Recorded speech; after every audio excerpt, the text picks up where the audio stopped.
हरे कृष्णा। फाल्गुन मास के शुक्ल पक्ष में आने वाली एकादशी का नाम है आंवल की एकादशी। इसकी महिमा का वर्णन ब्रह्मांड पुराण में आता है।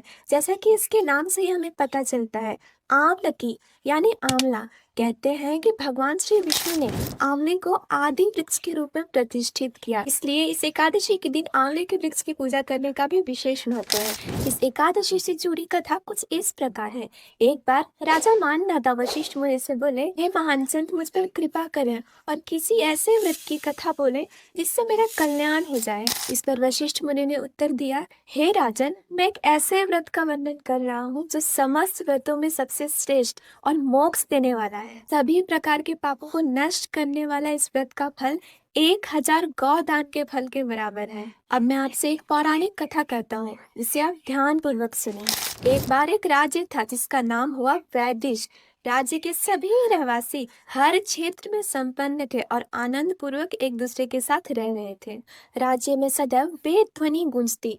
इस राज्य की विशेषता यह थी कि इस राज्य में कोई भी व्यक्ति नास्तिक तथा दुराचारी नहीं था। राजा चक्ररथ इस राज्य का राजा था, जो अत्यंत विद्वान और धार्मिक था। इस राज्य के शासन में कोई भी व्यक्ति दरिद्र नहीं था और हर कोई निष्ठापूर्वक धर्म का पालन करता।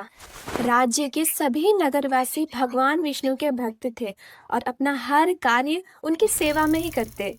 सभी लोग एकादशी के व्रत का पालन बहुत सख्ती से करते। एक समय फाल्गुन शुक्ल पक्ष में आने वाली आंवला की एकादशी आई। राजा अपने प्रजा के साथ मंदिर में पूर्ण कुंभ स्थापित करके धूप, दीप, नैवेद्य, पंचरत्न आदि से आंवले की पूजा करने लगा। रात के समय वह एक शिकारी था जो अत्यंत दुराचारी था। वह जीव हत्या करके अपने कुटुंब का पालन करता। भूख प्यास से व्याकुल वो भोजन की तलाश में वो मंदिर तक आ पहुंचा, जहां राजा भागवत कथा कर रहे थे। वहां पूरी रात उसे भक्तों का संग मिला और भगवान विष्णु की कथा और एकादशी का महात्म्य उसे सुनने को मिला। फिर सभी लोग अपने निवास को चले गए। शिकारी भी अपने निवास को चला गया और कुछ समय बाद अचानक उसकी मृत्यु हो गई। उसके हिंसक कार्यों के वजह से वैसे तो वह नरक जाने के योग्य था, लेकिन उस दिन आंवला की एकादशी के व्रत करने से उसका अगला जन्म राजा विद्वत के यहाँ हुआ। उसका नाम वसुरथ रखा गया। जिस राज्य में उसका जन्म हुआ वह राज्य धन धान्य से संपन्न था। बड़ा होकर राजा वसुरथ एक सुंदर, शक्तिशाली, कर्मवीर और करुणामय राजा हुआ। साथ ही वो भगवान विष्णु का एक बहुत बड़ा भक्त भी था। वह अपनी प्रजा का पालन बिल्कुल समभाव से करता।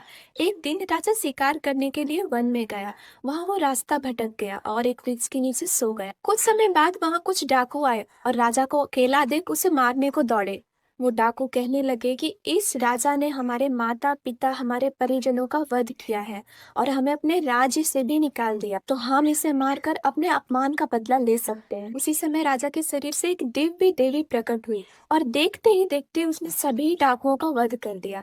जब राजा जगा तो वो सोचने लगा कि इस वन में मेरा कौन सा हित ऐसे रहता है जिन्होंने इतने सारे डाकुओं का वध कर दिया। उसी समय एक आकाशवाणी से उसे ज्ञात हुआ कि उसकी रक्षा स्वयं भगवान विष्णु ने की थी। यह सुनकर राजा का प्रेम भगवान के प्रति कई गुना अधिक बढ़ गया और वह भगवान को धन्यवाद कर वापस अपने राज्य को लौट गया। जीवन के अंत में उसे वैकुंठ धाम की भी प्राप्ति हुई। इस प्रकार वशिष्ठ मुनि राजा मानधाता से कहते हैं कि जो कोई भी व्यक्ति इस एकादशी के व्रत का पालन करता है उसे निश्चिंत ही वैकुंठ धाम की प्राप्ति होती है। हमारे शास्त्रों में कहा गया है कि एकादशी का व्रत केवल भूखा रहना नहीं है, बल्कि हमारे अंदर भगवान श्री कृष्ण के प्रति हमारा प्रेम और श्रद्धा विकसित करने के लिए है। इस दिन हमें अधिक से अधिक भगवान के नाम का स्मरण करके भक्तों के संग में रहकर उनकी लीला और उनके गुणों का श्रवण करना और हमारा हर एक कार्य भगवान को प्रसन्न करने के लिए होना चाहिए। भक्ति भाव को बढ़ाने के लिए एकादशी जैसे व्रतों की मुख्य भूमिका है,